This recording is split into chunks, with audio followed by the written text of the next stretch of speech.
What's up everyone, Fred Nielsen here. This video is going to be basically a recap of the Apple event where the iPad, the Apple tablet, was announced. There's basically going to be everything about the Apple tablet, and there's going to be a few photos. So here on Engadget we have tons of pictures about the iPad, or the event where it was announced. It was just announced actually an hour ago or something like that. So it is pretty exciting. So Apple starts saying that they are a mobile company, and they're doing the best Apple is the largest mobile device company in the world, which is something bigger than Nokia, Samsung, and Sony. So let's zoom in a little bit. So here we have, they're saying they want something in between the iPhone and between the MacBook, something really powerful. Now we want it to be far better at some key things. So like browsing, email, photos, video, music, games, and ebooks. And they just say netbook is really bad. So they came up with the iPad, and this is how it looks. It looks like basically a big iPhone with a combination of OS X and the iPhone OS. As you can see, it has a background and a similar Mac OS X dock. But the applications seem to be the same, at least on this example. And here it is. It is about this big. 9.7 inches and 1.5 inch thick, and it is a pretty neat looking device, I have to admit. It basically looks like a big iPhone, both on OS wise and else. So the web browsing experience they're claiming is be amazing, way better than anything else. They have the best experience you can get, better than on a laptop. And here we have phenomenal email, new drop downs, and I must say this looks fantastic, as the new, or the iPod Touch and iPhone's mail functions aren't that good, to be honest. And it has a large on-screen QWERTY, about big enough for your two hands, basically like a real keyboard, only a little smaller, but still it is a lot better than that on the iPhone. So here we see some of it, and as you can see here, it says sent from my iPad instead of sent from my iPod, compared to the iPod Touch. So it is really good at photos, as you can see, and calendars. Especially the calendar looks amazing. Basically you have tons of events, and well, I just think this would be a really nice thing to have. Here we have contacts and maps, basically a big iPhone that can do so much more full featured.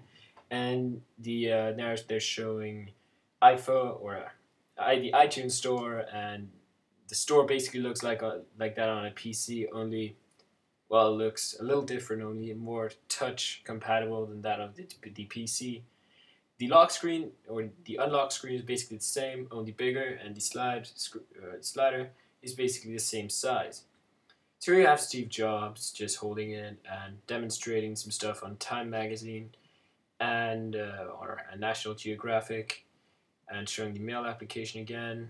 And I mean, it's basically some of the same stuff over and over again. The keyboard looks a little different, and the keys are of course bigger.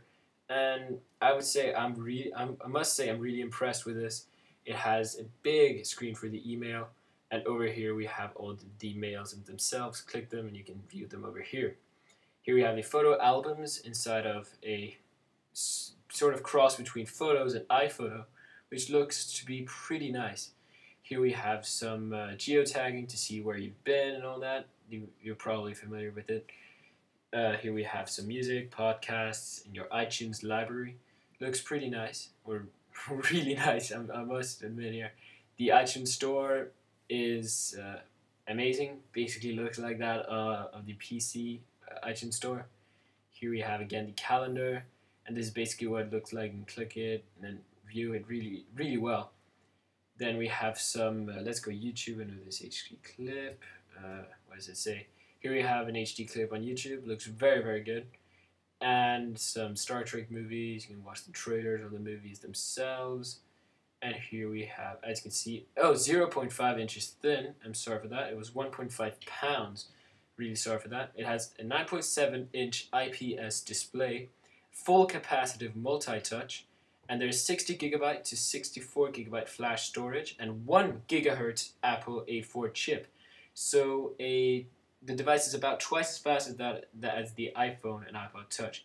Comes in 16 GB, 32 and 64. Has Bluetooth, EDR, and Wi-Fi 802.11n, or compatible with 11n. It has an accelerometer and compass, really nice for the applications that require compass or accelerometer. And it has a speaker, microphone, and 30-pin connector. 10 hours of battery and over a month of standby time, so amazing battery life there. And it of course is on, or it the environmental checklist is here again. It is compatible with all of the applications. You can have them in small size or in bigger size. Of course, the quality will most of the time be pretty bad, as they are mostly just dragged out.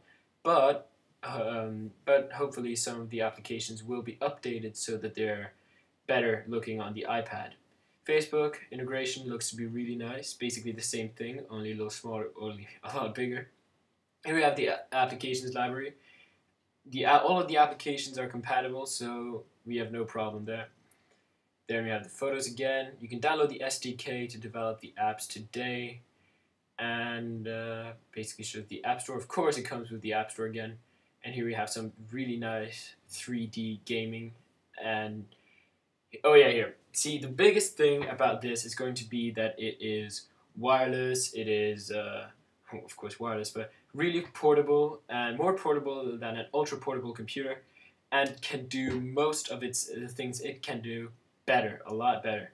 So it's going to be basically used for news stories from now on, and I can actually see that this may be the beginning of the future, where newspapers may only be published on here, which would make a lot of sense. If you've looked in the future, you'd see something like this, and you can basically see it. You can go to all the sections just like that, and basically more powerful than the newspaper itself. Also has Flash or other players compatible. It is not compatible with Flash. Again, they're trying to wait for HTML5 to really surface. Then we have brushes, an extremely popular app. Here we have, well, if you've seen brushes on the iPhone, then compared to this, it is nothing, just really, really bad. This is sort of Photoshop looking, very similar to Photoshop, I'd say. Look at this drawing. I don't think you can do that in brushes. The screen is way, not good enough or big enough at all. Here we have slide to erase. I mean, it looks like an amazing tablet, and it is, of course, an Apple product. And I can really see that this thing might revolutionize everything, just like the iPhone did. They're they're saying some stuff about the Amazon Kindle and how it reads books. You can publish books and read them on here, which is something really nice. Even Apple says so. But the iPad can now support that as well. So they are going to be able to, they call it iBooks. It's on the iTunes Store now, and you can view and buy and read all these books, just like on the Amazon Kindle. Only a little more accessible, I'd say, because of course it's the iTunes Store. There's not much more accessible than that. It's just built really, really well. Then you have the New York Times, the books, top charts, purchases. You can basically see all this becoming the future. So you can just, as you can see here, it also has a full-fledged, or not full-fledged, I wouldn't say that, but it has an amazing client for iWork, basically iWork mobile for here. And it looks amazing, as you can see on some of these photos. And this looks to be a really, really good work device. So I'm really excited to be seeing this. So it has 3 completely new apps on iWork, or amazing new user interfaces, compatible with Mac versions, easily connected projectors, priced at $9.99 each, and you can buy it on the App Store. So that's going to be pretty easy to do. Okay, so you can connect it and sync just like an iPod as well, or an iPhone as well. So Wi-Fi and 3G it has, and usually laptops are $60 per month, they're saying here, and you can get it for a groundbreaking, I'm quoting, $14.99 up to 250 megabytes of data per month, and $29.99 a month for a limited data plan, which works everywhere via 3G. It is a breakthrough deal with AT&T, and it is free use of AT&T Wi-Fi hotspots. So, looks really, really nice here. Very, very exciting. There's also, where you activate the iPad and there's no contract, cancel anytime, just like, or which is very different from other mobile devices. Breakthrough deal in US, international deals by June, so you can get the deals all over the world. iPad 3G models are unlocked, which means that you can use them around the world. You can import them from the US and you can use them in China, in Africa if you have 3G coverage there, in Germany, France, anywhere like that. Uses new GSM micro SIM cards. So what are they going to price it at? And this is something that I always love doing. If you can see it right there, it's $499 without contract or without deal. Really amazing. This is much better than a netbook. It is better than that. Better than an iPhone, and an unlocked iPhone costs even more than this. Of course, this cannot have phone calls, but I think that this is incredibly amazing. So 16 gigabyte version with Wi-Fi is $499, 32 gigabyte is $599, and 64 gigabyte is $699. So 16 gigabyte with 3G as well is $629, 32 gigabyte is $729, and 64 is $829. So it can get quite expensive for 64 gigabytes. And in 60 days, it's going to be available all over the world with Wi-Fi models. I'm not sure I understood this right, but I think that they mean that in 60 days it will be available all over the world, or you can use it all over the world. They said that the deals will be in June, so you can already buy it without deals. 60 days you have to wait, or 90 days for 3G models you have to wait. So you can get docking, so you can actually use a physical keyboard with it and charge it at the same time. So basically really nice. You can watch movies and you can get a case. So they have a video that you can watch on apple.com as well. And here we have a video, or it's going to be, or this is basically the video. And as you can see, it's basically a big tablet. I don't know how to explain how that thing looks, but it just can do so much. As you can see, this is the typing experience, the photo viewing experience, and the buying video or movies experience. Basically everything like that. So as you can see, in between the iPhone and a MacBook Pro, or laptop in general, we have the iPad. So over 75 million people know how to use the iPad because they are iPod Touch or iPhone owners.